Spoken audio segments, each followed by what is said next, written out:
अस्सलाम वालेकुम नाज़रीन, you watching tonight with Mona Alam. Assemblies का मामला खासतौर पर खैबर पख्तूनख्वा और पंजाब, अभी दोनों तरफ से अनडिसाइडेड लोग नजर आते हैं, ख्वाह वो पीटीआई हो या हुकूमत वक्त हो। लेकिन हुकूमत का जो फोकस है पंजाब असेंबली बचाने की तरफ ज्यादा नजर आता है बनिस्बत खैबर पख्तूनख्वा के। खैबर पख्तूनख्वा के हवाले से आसिफ अली जरदारी को चेयरमैन पीपल्स पार्टी ये बात करते हुए नजर आए कि कुछ लोग नाराज हैं और उन्होंने एक अंदिया दिया कि शायद पीटीआई के कुछ लोगों को वो अपनी तरफ करना चाहते हैं जो कि अरकान हैं केपी असेंबली के।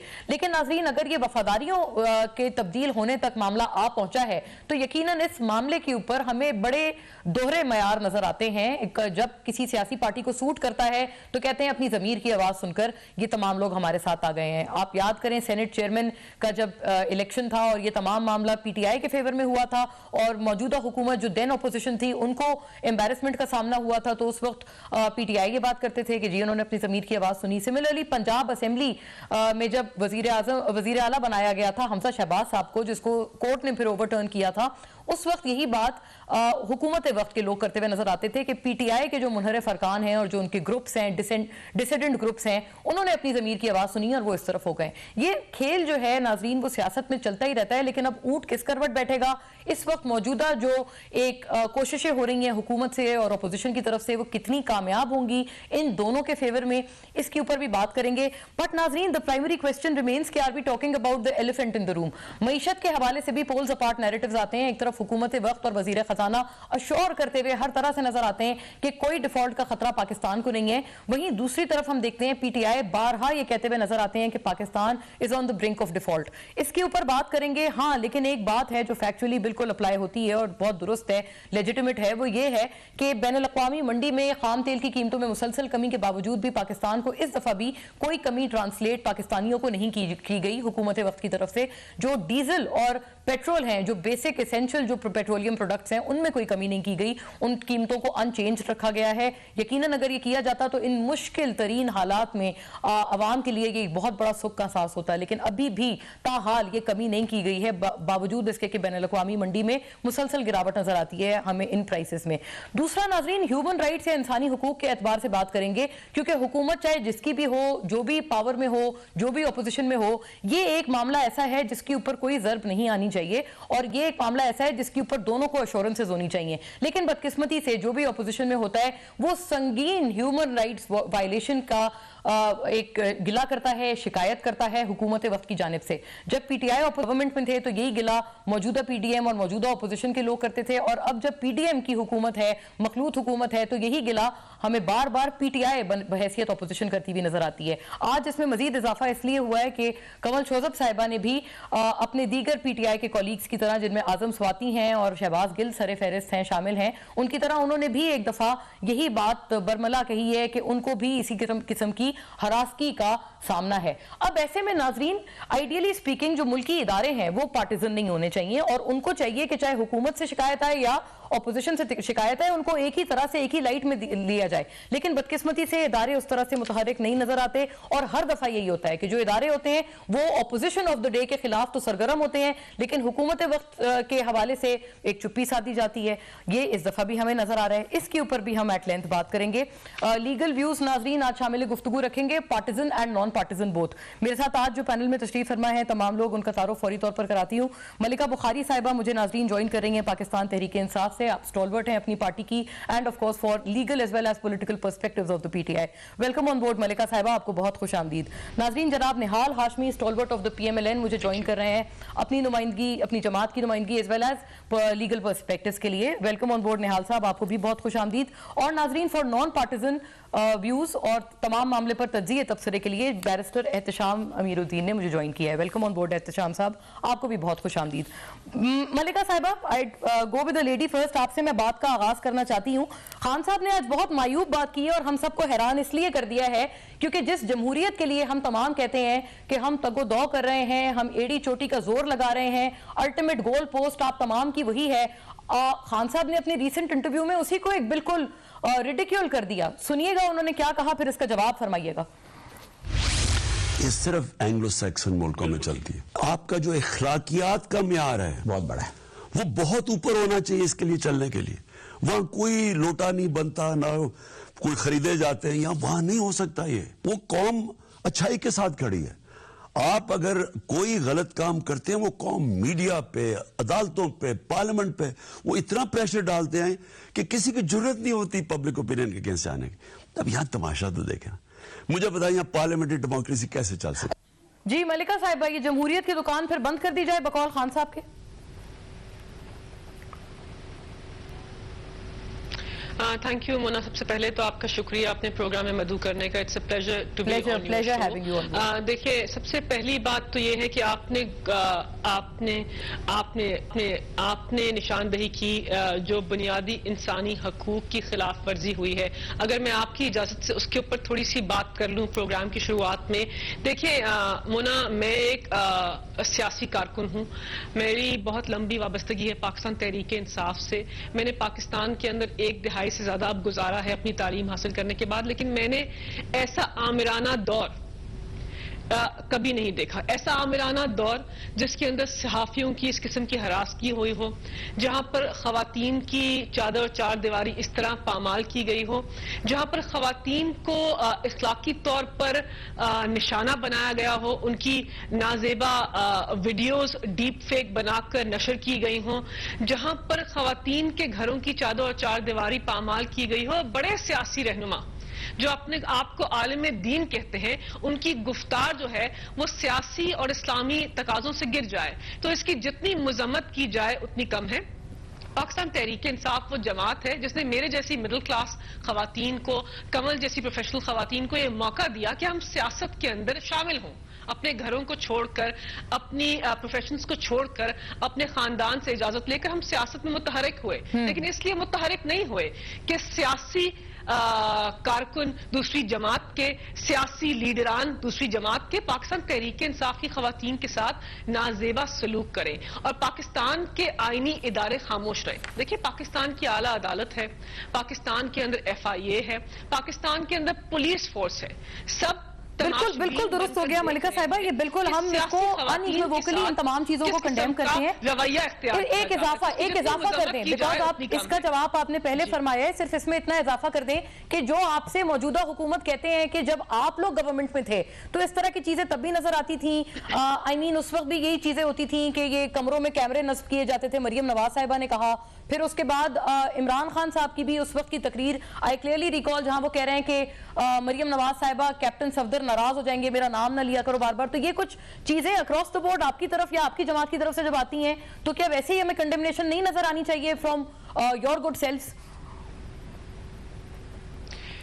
नहीं मोना, देखिए मोना, मैं बिल्कुल भी किसी भी ऐसी गुफ्तगू का दिफा नहीं करूंगी जो सियासी तकाजों से घिरी हुई हो, लेकिन मुझे नहीं लगता कि पाकिस्तान तहरीक इंसाफ के चेयरमैन ने या हमारे किसी भी मेंबराने कौमी असम्बली या पार्लियामान ने औरतों की उस तरीके से तज़हीक की है जैसे फजलुर रहमान ने की, जैसे राना सनाउल्लाह करते हैं, जैसे ख्वाजा आसिफ करते हैं, जैसे साबिक वजीर आजम नवाज शरीफ ने की। तो वे कंपेयरिंग एप्पल्स विद ऑरेंजेस। ये नहीं हो सकता कि पाकिस्तान तहरीक इंसाफ जो है उसके ऊपर वो इल्जाम लगाया जाए जो हमने किया ही नहीं है। हमने कभी भी एज अ मुनज़्ज़म जमात किसी भी सियासी खातून को, पाकिस्तान तहरीक इंसाफ ने मुनज़्ज़म तरीके से या पार्टी पॉलिसी को फॉलो करते हुए हमने कभी भी खवातीन की तजलील नहीं की। अगर किसी सोशल मीडिया एक्टिविस्ट ने जो हमारी जमात से मुंसलिक है ये इकदाम उठाया है तो पाकिस्तान के कानून के मुताबिक उसके खिलाफ कार्रवाई होनी चाहिए। जी बिल्कुल, हर दौर में होनी चाहिए। यही अफसोस की बात है कि नजर नहीं आती मलिका साहिबा। यू बीइंग की तजलील मंजर आम पर, हाँ, you being a sound legal expert as well, तो ये कभी नजर नहीं आती हमें, ना आपके दौर में नजर आई ना भी आती है। मैं अलाउ मी, मैं ये जरा इसमें नॉन पार्टिजन व्यू पहले हम लोग शामिल गुफ्तगू कर लें। अगर बैरिस्टर थोड़ी सी जी प्लीज गो अहेड, अगर आप मुकम्मल कर लें। थोड़ी सी तस्हीह कर दूं कि हमने तो कानून साजी की, एंटी रेप का एक बहुत बेहतरीन कानून बनाया, जर्नलिस्ट के तहफ़्फ़ुज़ के लिए कानून बनाया, औरतों के विरासती हकूक़ की प्रोटेक्शन के लिए कानून बनाया। जी ये all these are good instances, इसमें कोई शक नहीं है। पाकिस्तान के सॉवरेन पार्लियामान से पास हुआ हो जो, इसमें कोई शक नहीं, बिल्कुल। मैं हम लोग तो एक अलग मतलब जमात है ही नहीं। हाँ, हम लोग तो स्पेसिफिक इंस्टेंसेस की बात कर रहे हैं ना। आपकी कानून साजी जो आपने स्पेसिफाई इससे कोई इख्तलाफ नहीं है। ठीक है, बिल्कुल। अच्छा बैरिस्टर साहब, मैं आपकी तरफ आती हूँ, आप जरा एक नॉन पार्टिसन व्यू के तौर पर इस बात में इजाफा कीजिएगा, क्या ये बात दुरुस्त नहीं कि हर दौर में चीजें नजर आती हैं और जब भी opposition of the day in चीजों का गिला करते हैं तो हमारे, जिसे कहते हैं ना, एक हमारे दिल एक खून के आंसू होते हैं कि ये हो क्या रहा है हमारे मुल्क में, इसके ऊपर रोशनी डालें। और दूसरा, खान साहब का, मैं मलिका साहिबा की तरफ जब दोबारा आऊंगी तो यही उनसे मैं अर्ज करूंगी कि जो डेमोक्रेसी को लेकर खान साहब ने कहा है, क्या कोई दूसरा निजाम, मतलब बंद कर देंगे तमाम दुकान, क्या बात थी या क्या इंटरप्रेट किया है आपने खान साहब की इस बात से? बहुत शुक्रिया मोना। पहली बात तो यह है कि ये बात तो दुरुस्त है कि 75 सालों में पाकिस्तान के हालात अच्छे नहीं रहे हैं। हर दौरे हुकूमत में, चाहे वो डिक्टेटरशिप थी या कोई जमहूरी दौर था, इंसानी हकूक की पामाली होती रही है। और पाकिस्तान तहरीक इंसाफ का जो 3.5 या 4 साल दौरे हुकूमत था वो भी इससे खाली नहीं था, और जब होती थी तो हम उस पर तनकीद भी करते थे। सहाफियों के साथ कुछ ऐसे वाकयात भी हुए जिन पर हमने बड़ा खुलकर तनकीद की, लेकिन ये बात भी दुरुस्त नहीं है कि हर दौर एक जैसा। अगर पीडीएम के मौजूदा 7-8 माह की जो हुकूमत है, इसका मैं कंपैरिजन इमरान खान के दौरे हुकूमत के साथ करूं इंसानी हकूक की पामाली के हवाले से, तो आई थिंक कि कोई कंपैरिजन बनता नहीं, क्योंकि इमरान खान के दौरे हुकूमत में भी पैका 2022 के जरिए आवाज बंद करने की कोशिश तो की गई थी, लेकिन जब हमने उस पर तनकीद की थी तो ऐसा नहीं हुआ था कि तनकीद करने वालों पर 1 दर्जन से ऊपर या 2 दर्जन से ऊपर FIR दर्ज हो जाए। ऐसा नहीं हुआ था कि उनको जान की अमान ना मिले। ऐसा नहीं हुआ था कि कोई मारूफ मशहूर सहाफी मुल्क बदर होने पर मजबूर हो जाए और उसके बाद वो कीनिया के जंगलात में जाकर अच्छा, आप कंपैरिजन में कह रहे हैं कि इससे बेहतर थे हालात, मतलब जो भी, क्योंकि वो लोग भी तो गिनवाते हैं ना कि मतीउल्लाह जान पे हमला हुआ, कातिलाना हमला हुआ, अबसार आलम साहब पे हुआ। आई मीन मतीउल्लाह जान साहब को तो उन्होंने किडनैप किया ना, एक तो वो तो एक किडनैप का मामला था, और फिर इसमें हमले भी हुए। वो तो बदकिस्मती से ये कि इस दफा शहीद हो गए अरशद शरीफ, लेकिन पहले नहीं हुए, but obviously both of them are equally bad. मेरा ख्याल है अरशद शरीफ वाले वाकये का तो कंपैरिजन हो ही नहीं सकता किसी और चीज के साथ। मतलब कि इक्वली बैड वाली तो एक शख्स की जान चली गई है, उसको इतनी बेदर्दी से कत्ल किया गया है, टॉर्चर के सबूत सामने आ गया, बिलाशुबा उसमें तो जितनी मजम्मत उसकी की जाए और जितना अफसोस किया जाए कम है। जी, सोच भी नहीं सकता था मोना साहिबा कि ये हो जाएगा, और वो हुआ है, और पीडीएम के दौरे हुकूमत में हुआ है, और इंसानी हकूक की पामाली हुई है। अब अगर आप ये कहें कि सारे दौर एक जैसे थे, तो मेरे ख्याल में ये दुरुस्त नहीं है। इमरान खान का दौर आइडियल नहीं था, मैं बिल्कुल ये मानता हूं। आपका इसमें ये बिल्कुल, लेकिन इस हुकूमत में बुरे थे, लेकिन इतने बुरे नहीं थे। मैं आखिरी बात कहना चाहूंगा कि जिस तरह आज तक जनरल ज़ियाउल हक के दौर की जाती है कि सहाफियों को कोड़े पड़े थे, इस दौर की भी मिसाल दी जाएगी कि इस दौर में सहाफियों के साथ ये कुछ हुआ था। इंसानी हकूक की पामाली इस नहज को हुई थी, आप देखिएगा आने वाले दिनों में, मुस्तकबिल में। सही, राइट, आई होल्ड दैट। मैं निहाल साहब से इसका जवाब मांगू। निहाल साहब, चाहे वो मलिका साहिबा तो पाकिस्तान तहरीक इंसाफ की नुमाइंदगी करेंगे, लेकिन बैरिस्टर एहतशाम अपने इंडिपेंडेंट एरा में भी यही बात कर रहे हैं कि ये जो दौर है ना, आपका दौर, इसकी जनरल जिया के दौर से इसकी एक मुशाबहत रखी जाएगी इन टाइम्स टू कम। बिस्मिल्लाहिर्रहमानिर्रहीम। मुना, हर आदमी की अपनी सोच है, राय है, वो दे सकते हैं, मगर मेरी सोच और राय उससे इख्तलाफ करने का हक रखती है। जी बिल्कुल। मैं समझता हूँ जितना पाकिस्तान के किसी भी दौर को आप ले लें, कभी भी सुनहरा दौर नहीं रहा है। हमारे यहाँ बदकिस्मती से जब ऑपोजिशन में रहते हैं लोग, देखिए आमरीत की तो बात नहीं कर रहा हूं मैं, वो तो होते ही आपकी जबान बंदी करने के लिए, मगर ये गुज़श्ता 10-15 सालों से एक सोच आ गई है कि या तो अपने तरफ मिला लो। ये जब से उसने कहा था ना बुश ने, नहीं क्लिंटन में, either you are with me or not with me, ऐसे ही है जी। तो ये हमारे साथ भी हो गया है। मगर जो इमरान खान साहब का दौर है, क्या आप भी उस पॉलिसी पे गामजन है निहाल साहब? ये बात आपके बारे में जो कर रहे हैं सारे, नहीं बिल्कुल, देखिए बिल्कुल नहीं। हाँ, ये हमारी मजबूरी है, आपकी भी। आप चलाएं, मैं नाम लेना शुरू हो जाओ तो आपका चैनल ही बंद हो जाएगा, आप नहीं चला सकती ना। हमें किसी में, हम लोग मुनाफकत को ज्यादा फरोग देते हैं, सब जी सब ठीक है, ना हमारी जुडिशियस पे एक्शन लेती है, ना ब्यूरोक्रेसी, ना पॉलिटिकल लीडर्स। हम चाहते हैं कि मेरा दुकान खुला रहे। कौन लोग हैं, मैं आज भी कह रहा हूं कि जनाब, किसी को यह हक हासिल नहीं है कि वो डिक्टेट करे। आपको नहीं मालूम इमरान खान साहब के दौर में कहा जाता था कि सब अच्छा का आप मैसेज दें कि अगले 6 महीने मुस्बत है। ये वैसे निहाल साहब अब तो ये गिला नहीं हो सकता ना, मतलब उस वक्त के दौर में आप ये बात करते थे, अब आप अपोजिशन में नहीं है, अब आप हुकूमत में हैं। आप ये बताएं कि अगर आपके दौर में भी यही शिकायत अगर बजा है जो आप फरमा रहे हैं, तो what are you doing as the incumbent government sir? Sir हमने तो ये बात ही नहीं की, सहाफत को छोड़ दे, हमने ये बात ही नहीं की कि जनाब मुस्बत चलाए या मनफी चलाए। हम तो चाहते हैं कि आप हमारी मनफी पहलू दिखाए ताकि हम अपनी सके। हम भूल गए अब नहीं, लोग बेरोजगार कर दिए गए, खुदा को माने ये कभी कंपेयर ना किया करें, मगर जो अवामी हैं जो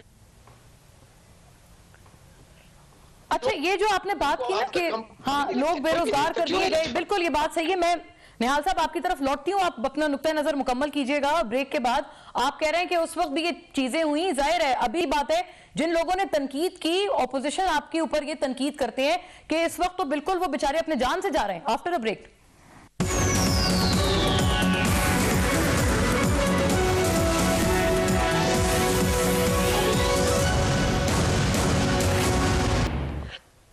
वेलकम बैक नाज़रीन। चूंकि अखलाकियात की बात हुई है पहले हाफ में, तो निहाल साहब एक तो आप अपनी बात मुकम्मल जरूर करें, लेकिन इतना जरूर फरमा दें कि अभी हुकूमत वक्त क्या इरादा रखते हैं इन प्लान्स को, इनका मुकाबला करने के लिए, जो कि पीटीआई कह रहे हैं कि असेंबलीज तोड़ना वो बिल्कुल इस नहज पे हैं, किसी भी वक्त असेंबलीज टूट सकती हैं। परवेज इलाही ने बार बार उनको आपकी उम्मीदों के बावजूद तसल्ली कराई है कि 1 मिनट की भी ताखीर ना की जाएगी। तो क्या लोटों को या लोटाक्रेसी को फरोग दिया जाएगा आपकी जमात की तरफ से? जरदारी साहब ने कुछ मिलती जुलती बात आज की है अपने एक इंटरव्यू में कि केपी में कुछ लोग नाराज हैं लेकिन उनको मना के वो लोग वापस ले आएंगे। तो क्या इसकी ये आप लोग हुक और क्रुक हर चीज का इस्तेमाल करेंगे सर?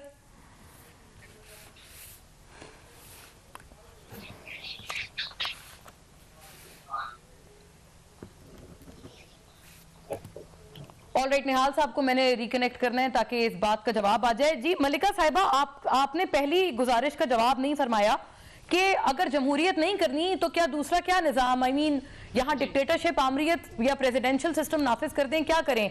73 के आईन को बिल्कुल फारिग कर दिया जाए फिर?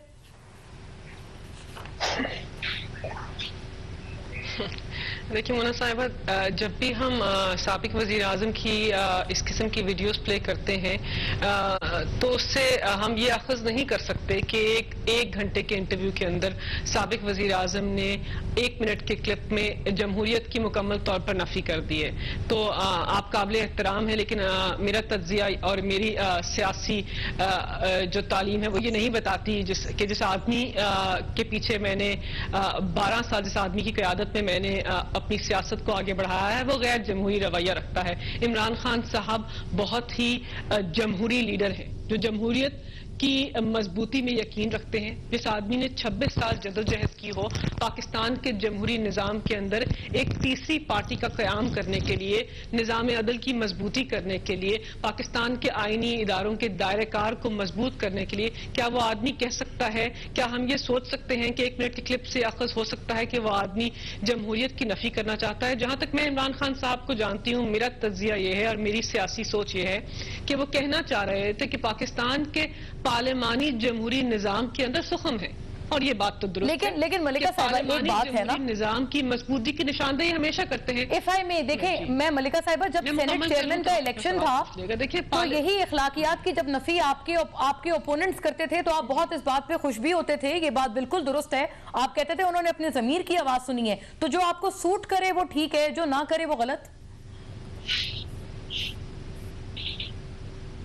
नहीं देखिए, अभी तो आपने पार्लियामेंट, उसका मैं जवाब दूंगी। देखिए पार्लिमानी जमहूरी निज़ाम के ऊपर मैं बात करना चाहती हूँ पहले। तो आई थिंक वो कहना ये चाह रहे थे कि पाकिस्तान के अलावा दीगर ममालिक के अंदर, बरतानिया के अंदर और कॉमनवेल्थ ममालिक के अंदर पार्लिमानी जमहूरी निज़ाम है, जहाँ पर ज़मीर फरोशी के अमल को आगे बढ़ाकर अवामी नुमाइंदों का इस तरह बरमला बाजार नहीं लगाया जाता, और उसके बाद एक जरदारी सब पर भारी का फलसफा जो है उसको भी परवान नहीं चढ़ाया जाता, जहाँ पर मरियम नवाज आईनी इदारों के सरबराहान को धमकियां देती देती हैं, जहां पर अदलिया को धमकियां देती हैं कि आपकी वीडियोस मेरे पास, या फिर ब्लैकमेलिंग और पैसे के खुलेआम तकसीम से अवामी नुमाइंदों को खरीद कर जिस जमात की अददी अक्सरियत हो उसको अकलियत में तब्दील करने की कोशिश हो, तो इसकी शायद वो निशानदेही कर रहे थे कि पार्लियामान ने पाकिस्तान मैं इसी से अपनी बात में आपसे डिराइव करी थी कि पाकिस्तान का पार्लियामानी जमहूरी निजाम मजबूत नहीं हो सकता। जी बिल्कुल, ये अखलाकियात की वजह से मैंने आपसे ये अर्ज किया था कि क्योंकि उस वक्त अखलाकियात का वायलेशन आपके फेवर में था, तो इस वजह से आपकी तरफ से ऐसे बयानात सामने में आते थे। नहीं, देखिए, बयानात की बात नहीं है। पाकिस्तान तहरीक इंसाफ का आप माजी देख लें, हमने कभी भी जमीर फरोशी के अमल को खुलेआम इस तरह हमने कभी उसकी तायद नहीं की। अगर आपने फॉलो ना किया हो तो मैं याद दिला दूं कि पाकिस्तान के अंदर अगर सेनेट के अंदर ओपन बैलेट यानी हॉर्स ट्रेडिंग की नफी के लिए किसी ने पिटिशन दायर की, प्रेसिडेंशियल रेफरेंस दायर की, तो उस जमात का नाम पाकिस्तान तहरीक इंसाफ। जी वो बिल्कुल, वो तो बात सही है, लेकिन वो उस एपिसोड के बाद, राइट, आपने जो मिसाल दी उसके बाद ना, देखिए, नहीं तो आप नहीं, लेकिन देखिए, वजाहत से कह रहे हैं ना कि एक पार्टी है जो मुसलसल कह रही है कि इलेक्शन कवानीन के अंदर तरमीम कीजिए, जो मुसलसल कह रही है कि ओपन बैलेटिंग के जरिए अवामी नुमाइंदों का होना चाहिए सेनेट के अंदर, जिसने अपने 26 MPs को करप्शन की निशानदेही पे अपनी पार्टी से निकाल दिया। उस जमात ने कभी भी इस चीज का सहारा नहीं लिया। सही हो गया, वो एक अलग, हाँ, वो एक अलग मिसाल है। बिल्कुल आपकी बात ठीक है, वो आपके खिलाफ थी ना, वो तो उस वक्त आपको, उन्होंने आपकी पार्टी के खिलाफ वोट दिया था। I mean to refer to those dissidents which are from other party. मैं निहाल साहब की तरफ चली जाऊं इस बात पे, मुझे इजाजत दीजिएगा मलिका साहिबा, इनका भी व्यू आ जाए। निहाल साहब, आपकी भी कोई बयानात में कमी नहीं है, ये आप जरा सुनिएगा प्लीज कि मरियम नवाज साहिबा और बिलावल साहब क्या फरमाते थे लोटों के बारे में, या मुनहरे फरकान या धोखेबाज होते हैं, उनके हवाले से फिर इसका जवाब फरमाइएगा प्लीज। उसकी जगह बाथरूम में है, लोटों की जगह आपके वोटों के डब्बों में नहीं है। मैं हाथ जोड़कर अपनी जमात से भी ये अर्ज करूंगी, आइंदा किसी लोटे को टिकट नहीं दे। जी निहाल साहब, अब क्या ये उन्हीं जिनको आप लोटा कह के मुखातिब करते थे, क्या उन्हीं का सहारा लिया जाएगा केपी और पंजाब असेंबलीज बचाने के लिए, जैसे जरदारी साहब ने अंदिया दिया है? डू एज रोमन्स डू, जो इन्होंने किया सेनेट से लेकर के दीगर, जब 2018 में जहाज प्रवास कर रही थी तो उस वक्त लोटे नजर नहीं है। ये तो एंडोर्समेंट हो गई सर, आप कह रहे हैं in Rome do as Romans do. हाँ, जब पंजाब का सबसे बड़ा डाकू आपका वजीर आला बन गया, आपको लोटे नजर नहीं आए? ये मैंने नहीं कहा उनको बड़ा डाकू, ये इमरान खान साहब ने खिताब दिया है, और कभी उससे पीछे नहीं हटे वो कि हमने माजी में, हम तो कहते हैं कि हमसे कोई गलती हो गई है, हाँ हम मानते हैं, शर्मिंदा है, हम इंसान है, फरिश्ते नहीं है, पार्लियामानी डेमोक्रेसी है, फ्लोर क्रॉसिंग होती, या फ्लोर क्रॉसिंग नहीं होती है। यहाँ पे ईमान ताजा हो जाता है जब कोई मुखालिफ चला जाए पीटीआई के। तो बात यह है कि हम शीशे के घर में बैठ के, मैं कब कह रहा हूं कि हम दूध के धुले हुए हैं, अगर हम दूध के नहीं धुले हुए हैं तो आप भी दही से नहीं धुले हुए हैं, आप भी उसी चीज से, आप भी उतने ही रंगदार हैं जितने रंगदार हम हैं। बदकिस्मती यह है कि इस मुल्क में जो लोग साजिशें करते हैं, मेरी उस वक्त लाइन कट गई थी, हम उनको आइडेंटिफाई आज तक सिर्फ, लेकिन ये साजिश नहीं थी कि जब आप ये बात कर रहे थे तो लाइन कट गई थी। हाँ, आज तक सिर्फ सियासतदानी मातूब होता है, फांसी चढ़ता है, गोली खाता है, और हर रोज शाम को गालियां खाता है। कितने सरकारी अफसरान को, कितने पीआईडी के अफसरान को, कितने डिस्ट्रिक्ट मजिस्ट्रेट को, कितने, मैंने आप देखे ना, या मिटियारी में एक साहब ने 2 अरब रुपया निकाल लिया मोटरवे के नाम पे, कोई टॉक शो नहीं हुआ उसके ऊपर। मगर अगर निहाल हाशमी 2 रुपया का भी अगर खुदा ना खास्ता कोई बात हो जाए तो मेरे पूरे अच्छा सर, आप एक गुजारिश है निहाल साहब, ये जो गिले हैं आपके, जो शिकवे हैं, बहुत वजह सही, लेकिन ये कि ये आप हुकूमत वक्त में बैठकर कैसे कर रहे हैं? आप अपोजिशन थोड़ी है, आप कुछ करें sir, you should do something to correct this. खुदा को मानो मुना, पाकिस्तान हुकूमत वक्त का सिर्फ नहीं है, पाकिस्तान जितना हुकूमत का है उतना ही अपोजिशन का है, जितना पाकिस्तान एंकर का है उतना ही लाइट मैन और कैमरा मैन का है। हमारी बदकिस्मती यह है, बिलाशुबा वो कह रहे हैं वो सब कुछ कर रहे हैं सर, आप कुछ नहीं कर रहे, आप सिवाय शिकायतों के आप कुछ भी नहीं कर रहे। अगर यही शिकायतें आप करते रहेंगे तो पीटीआई पे आप क्यों तनकीद करते थे कि जी आप उनके दौर में आके आप ये कहते थे ना सर खान साहब पे कि अब आप वजीर आजम है, अपोजिशन में नहीं है, आप कंटेनर से नीचे उतर रहे हैं। आप भी मेरे ख्याल से एक अच्छी मुकर्रिदा हैं और मेरे ख्याल से आपको भी किसी ग्रुप पे आना चाहिए या तजियाकार। मुझे बोलने नहीं दे रही है मेरी। नहीं, आपने नहीं, आप हुक्म करें, मैं तो सिर्फ अपनी मासूमाना गुजारिश कर रही हूँ आपसे। एक महीना गुजर गया, इसाक डार साहब ने आके चीजों पे कंट्रोल किया। हम अपने फराइज से गाफिल नहीं है। जो फॉरेन पॉलिसी हमारे डिस्टॉर्ट हो गया था, उससे शहबाज शरीफ साहब टर्की क्या, सऊदी अरब क्या, अमेरिका क्या, चाइना क्या, हर जगह जा रहे हैं, रशिया क्या जा रहे हैं, रिस्टोर करें। दो चीजें बहुत इंपॉर्टेंट है इस मुल्क में जो माजी की हुकूमत भूल गई थी इमरान खान की। एक था फॉरेन पॉलिसी, दोनों डबल FM है, foreign minister and finance minister. इनके पास फाइनेंस मिनिस्टर टिक के नहीं दिया, बावजूद उसके कि सबसे ज्यादा इन्होंने कर्ज लिया 3.5 साल के दौर में। आपके भी तो चेंज हुए सर, ये देखें, एक आपके भी तो चेंज हुए ना अभी चंद माह में ही। मिफ्ता साहब हटे और डार साहब आ गए। PDP में क्या होता रहा आपको नहीं मालूम। आप देखें ना, कौन सा चैनल है जिसको इन्होंने आर्म ट्विस्टिंग नहीं की, कौन सा चैनल है जिसके इश्तहार नहीं बंद कर दिए। 50% मीडिया से वाबस्ता लोग रिटायर्ड या कहीं छोड़ दिए चले गए। लोगों ने खुदकशियां की। मैं खुद गया उनके घरों में, उन साहबियों घर में मैं गया हूं सगीर सेंटर में, कि 3 महीना से वो बेरोजगार था और उसने खुदकशी कर ली। मुझे पता है, बहुत बहुत बदकिस्मत, इसमें कोई शक नहीं। मीडिया की पूरी सनत पे एक बहुत बड़ा सवाल आया था, वो बिल्कुल आपकी बात बजाए। और उन्होंने जितना मजहबी टच दिया, देखिए इमरान खान साहब एक खास एजेंडे के तहत पाकिस्तान में हर हाल में उन्होंने सिविल वॉर करवाना है, हर हाल में पाकिस्तान का एजेंडा है सर ये आपने, हर हाल में उन्होंने खारजा पॉलिसी खराब करना है। कोई भी सरबराह आए पाकिस्तान में, इमरान खान ने धरना दे देना है। कोई भी आए उसको बुरा भला कह देना, हर किसी को गद्दार कह देना, हर किसी को। मैं जरा बैरिस्टर साहब से पूछती हूँ, आपने तो बिल्कुल एक पक्की बात कर ली है कि ये एक एजेंडा के तहत चला जा रहा है और जो मर्जी आप कर लें, जितने मर्जी आप इनसे अच्छे हो जाएं। टीम शहीद ने 20 साल पहले का इमरान खान साहब के बारे में, मैं तो नहीं कर रहा हूँ, ये तो उनका किरदार, उनका हकीम सईद साहब का वो जी बिल्कुल, बहुत वो मशहूर जमाना उनका बयान है। जो किरदार इमरान खान साहब अदा कर रहे हैं, पूरे दुश्मन मिलकर के वो किरदार अदा नहीं कर सके, खा वो हिंदुस्तान हो, इजराइल हो, अमेरिका। अच्छा, आप अभी भी वो फॉरेन एजेंट और वो पूरी बात का आपका एंगल है। मैं एहतशाम साहब से मैंने पूछना है नाजरीन, but after a break. Ehtesham साहब स्टे विद अस।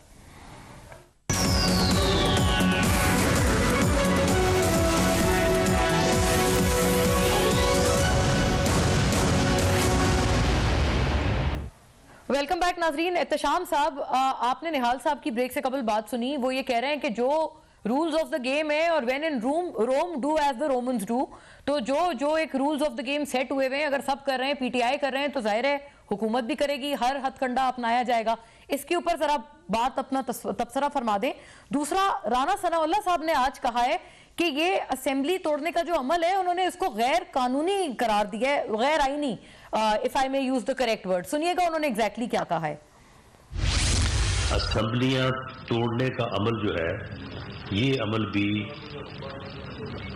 जो है वो इंतहाई गैर सियासी है और अनकॉन्स्टिट्यूशनल इन मानों में कि जब कॉन्स्टिट्यूशन जो सूरत हाल इस बारे में जो है वो विजुलाइज करता है और कहता है कि ऐसे मौक़ों पे जो है वो चीफ मिनिस्टर को या प्राइम मिनिस्टर को असेंबली तोड़ने का हक हासिल है।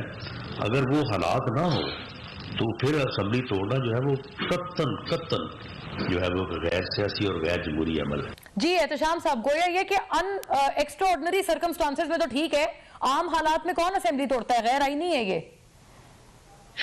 नहीं, उन्होंने खुद ही बोल दिया कि गैर सियासी, मतलब कि उनकी अपनी सियासत जिस तरह की है वो उस पॉइंट ऑफ व्यू से शायद बोल रहे थे कि गैर सियासी है, गैर आईनी तो नहीं है। और अच्छा। उन्होंने कहा कि अनकॉन्स्टिट्यूशनल उन्होंने कहा है, he did use that word. उन्होंने अनकॉन्स्टिट्यूशनल इस सेंस में है कि देयर सर्टेन सर्कमस्टांसेस जो एग्जिस्ट करते हैं तो फिर असेंबलियां तोड़ी जा सकती हैं। लेकिन आर्टिकल 112 पढ़ लेना चाहिए राना सनाउल्लाह साहब को, उसमें किसी सर्कमस्टांसेस का जिक्र नहीं है, बल्कि सर्कमस्टांसेस का जिक्र तो आर्टिकल 232 है जो गवर्नर राज की बात करता है, जो कि PDM बात कर रही है कि अगर पाकिस्तान तहरीक इंसाफ ने असेंबलियां तोड़ दी पंजाब में और KPK में तो हम गवर्नर राज लगा देंगे।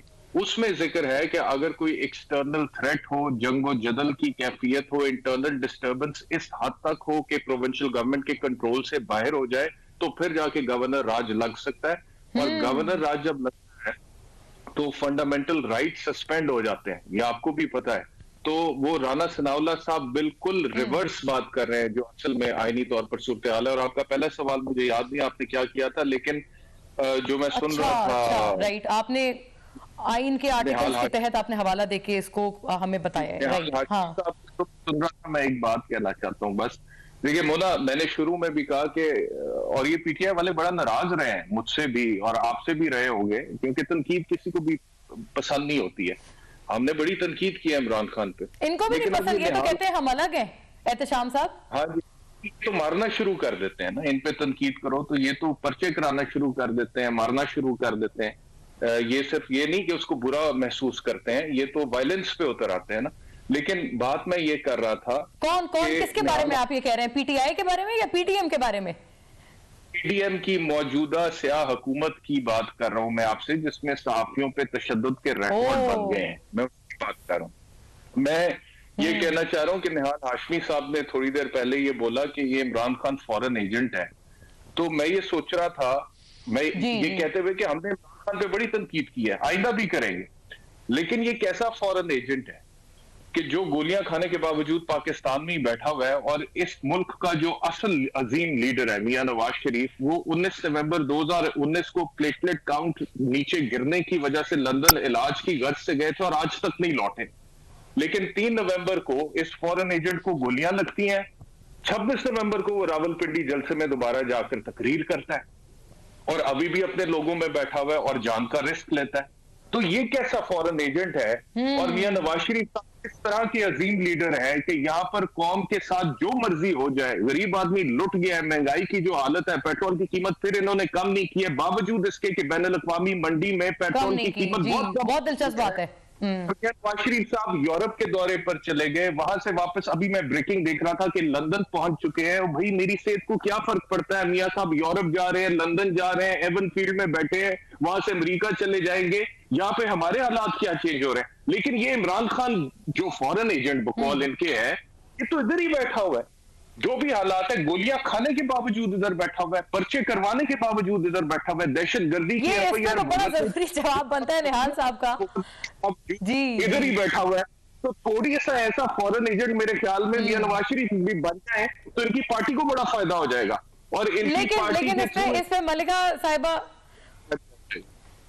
ठीक है, बड़ी आपने दिलचस्प बात की है। मलिका साहिबा, आपकी इजाजत से निहाल साहब इसका जवाब फरमाना चाहेंगे आप, वरना मलिका साहिबा की टर्न है, लेकिन मैं मजबूर हो गई हूं आपकी तरफ ये बात लाने को। जी सर। जी, बड़े शौक से जवाब दूंगा। ये सिर्फ मैं नहीं कह रहा हूं, आज से 22 साल पहले पाकिस्तान के एक अजीम बेटे जनाब हकीम शहीद साहब ने ये किताब लिखा है। ये मैं नहीं कह रहा हूं, जब ये कुआलालंपुर में कॉन्फ्रेंस हो रही थी, ये मैं नहीं कह रहा हूं, ये एमबीएस कह रहा है जिसकी घड़ी नीलाम हो गई। ये मैं कब कहा है कि फॉरेन एजेंट है? एक मिनट सुन तो लेना, ये मैं नहीं कह रहा हूं, ये हिंदुस्तान के सारे चैनल्स कह रहे हैं कि ये वो काम कर रहा है जो हमारी फौज नहीं कर पा रही थी। ये मैं नहीं कह रहा हूं, ये मैं नहीं कह रहा हूं कि जेवनिस क्लब का मेंबर कौन था। और यहां बैठना देखिए ना, मैंने कहा एजेंडे पे है पाकिस्तान 3.5 साल में। तो एजेंडा, ये सेम बात होगी ना, जो एजेंडे पे है वो एजेंट ही हुआ ना, वो यही कह रहे हैं। लेकिन जो नहीं है वो मुल्क तो आ जाएंगे, बेसिकली उनका मतलब था। अभी टच दिया गया, हमारी बहन बेटियों की जो हुर्मत है उसके इन्होंने कोई खातिर में नहीं लाया। और जहां तक रह गया नवाज शरीफ का, तो ये पहला आदमी नहीं है कि पाकिस्तान से बाहर गए हो। पाकिस्तान और दुनिया में अकाबरीन बाहर जाते हैं। क्या आपको भूल गए कि 6000 प्लेटलेट्स रह गए थे इसी इमरान खान के दौर में? जी, ऑल राइट, मैं मलिका साहिबा, मुझे इजाजत दीजिएगा। निहाल साहब, आपका पॉइंट आ गया, बड़ा बरमला। मलिका साहिबा, ये इसका जवाब फरमा दें प्लीज। ये प्लेटलेट काउंट कम था, ये आप ही की हुकूमत ने एंडोर्स किया था, प्लीज। ये फैसल सुल्तान ने कहा था। जी, मैं पूछ रही हूँ उनसे। मलिका साहिबा, please go ahead, your turn. ये फैसल सुल्तान और यास्मीन, हाँ सही हो गया निहाल साहब, मैं उनको इसका जवाब तो फरमाने दें। जी मलिका साहिबा, के खिलाफ रेड वारंट निकालते रहे आप। एक I got your point, please let her respond. उनका जवाब भी तो आए प्लीज। हाँ, पाकिस्तान के मकबूल तरीन लीडर को जब आप उसको सियासी मैदान में हरा नहीं सकते तो आप इस किस्म की दलाइल से आरी गुफ्तगू करते हैं। अब निहाल हाशमी साहब की किस बात का मैं जवाब दूं? इनकी बातों में दलाइल कम और तज़हीक ज्यादा थी। तज़हीक आमेज गुफ्तगू का जवाब तज़हीक आमेज गुफ्तगू होता है, लेकिन हमारे लीडर ने हमें यह तलकीन नहीं की। देखें, आपके लीडर ने जितना पाकिस्तान की जमहूरियत को नुकसान पहुंचाया है उसकी तो कोई नजीर हालिया जमहूरी दौर में मिलती नहीं है। आप इमरान खान के फॉरेन एजेंट होने की बात कर रहे हैं, उसकी मुहिब्बे वतन होने की शहादत तो 22 करोड़ आवाम दे रहे हैं, जो उसके हर जलसे में ना धूप देखते हैं, ना सर्दी देखते हैं, ना अंधेरा देखते हैं, ना दिन देखते हैं, ना रात देखते हैं, बस एक आदमी की कॉल के ऊपर बरमला लब्बैक कहते हैं, क्योंकि उस आदमी के बयानी में यकीन रखते हैं। पहली बात तो ये। प्लेटलेट काउंट तो कम था ना मलिका साहिबा नवाज शरीफ साहब का, जिसके बुनियाद पे आप लोगों ने भेजा था।